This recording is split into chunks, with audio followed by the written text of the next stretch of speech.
Just recently had my alternator quit on me in the 6.7 Cummins.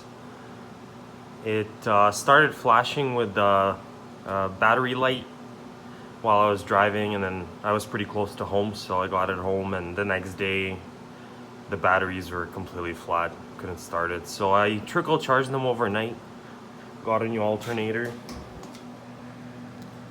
I'm just gonna swap it out, pretty easy job. The air box comes out, there's 2 sensors on top of it, it's the stock one. The filter comes out, then the bottom portion is just held on by these rubber grommets. And then we can get at the alternator. So before taking my belt off, I just decided to deal with the wiring first, get the plug off. This one was a little bit tricky. It was really caked up with dirt and sand or whatever, and this was pretty hard to pull back, but just be patient because stuff like this gets brittle. There goes that one. And then you gotta pull off the boot here to get to this one. So this main alternator cable, it's a 13 millimeter. Just get that off and then we can pull the belt off. Okay, so now that that 13 millimeter is off, we can go ahead and pull the belt off. And the way I'm gonna do it is, I'm just gonna sneak it off of just at the top here. I don't wanna take it off so it falls off everywhere. It's a PITA to put back on.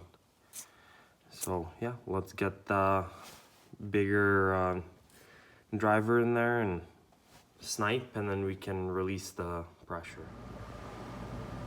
So now, as you can see, I have a driver inside of the tensioner pulley, and then I have a snipe on here, a stainless steel pipe that I use for sniping, and basically we just push towards the driver's side. So like that's the orientation of the engine. And you can see the belt gets looser. It's kind of hard to film and do this, so I'll just do it and take off that top belt and show you. So there we go, belt is off, and I just used a little piece of wire to tie it to here for now so it doesn't fall off with everywhere else. Works pretty good. Next step, we gotta remove these bigger bolts. There's one here and one down there. It's 15 millimeter. 2 15 millimeter bolts are out. There. And down there. So I don't know, the alternator feels okay, but it looks like the original one. It looks like it's the Denso that came with the truck originally. The truck's had 230,000 kilometers now. So the alternator was really seized on there. I just used a piece of wood and a hammer, and I just hammered it out of its seized position, and now it's loose, so I'm just gonna pull it out. Okay, so the new alternator is in and it's bolted up. It was a little bit tricky actually. They coated it with this anti-corrosion coating, and these pads here, the little platforms, where you wouldn't want to call them, it was too tight, like it didn't want to fit at all. So I just touched it up with a grinder to remove that coating in those spots to make it fit. So I'll just show you on the old one, just a little bit touched up over here, like yeah, that's the old one.